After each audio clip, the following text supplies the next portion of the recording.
মাধ্যমিক ও উচ্চ মাধ্যমিক স্কুলগুলিতে শিক্ষক নিয়োগে 3 দফার কাউন্সেলিং শেষ। অনেকেই চাকরির নিয়োগপত্র পেয়ে গিয়েছেন। চতুর্থ দফাতেও কাউন্সেলিং হবে বলে জানিয়েছে স্কুল সার্ভিস কমিশন।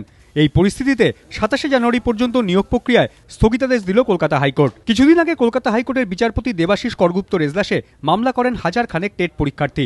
তাদের অভিযোগ, বিষয়ভিত্তিক পরীক্ষা এবং ইন্টারভিউতে পাশ করলেও নিয়োগপত্র দেওয়া হচ্ছে না।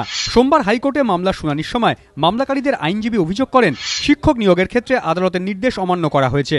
কারণ 2013-র 8ই এপ্রিল কলকাতা হাইকোর্ট নির্দেশ দেয়, মাধ্যমিক ও উচ্চ মাধ্যমিকের নিয়োগে প্রশিক্ষণপ্রাপ্ত এবং প্রশিক্ষণহীনদের জন্য আলাদা প্যানেল তৈরি করতে হবে, কিন্তু নিয়োগের ক্ষেত্রে একটি প্যানেল করা হয়েছে।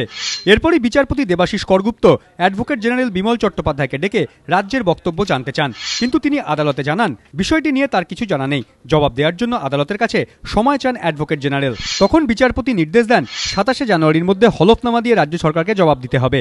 ততদিন নিয়োগ প্রক্রিয়া স্থগিত রাখবে স্কুল সার্ভিস কমিশন। 27 তারিখে আবার এই হিয়ারিংটা নির্ধারণ করেছেন, মৌখিকভাবে নির্দেশ দিয়েছেন মাননীয় অ্যাডভোকেট জেনারেলকে, কোনো স্টেপস কিন্তু তুমি নিও না। এই কথাটা কিন্তু আমি আগেও বলেছি।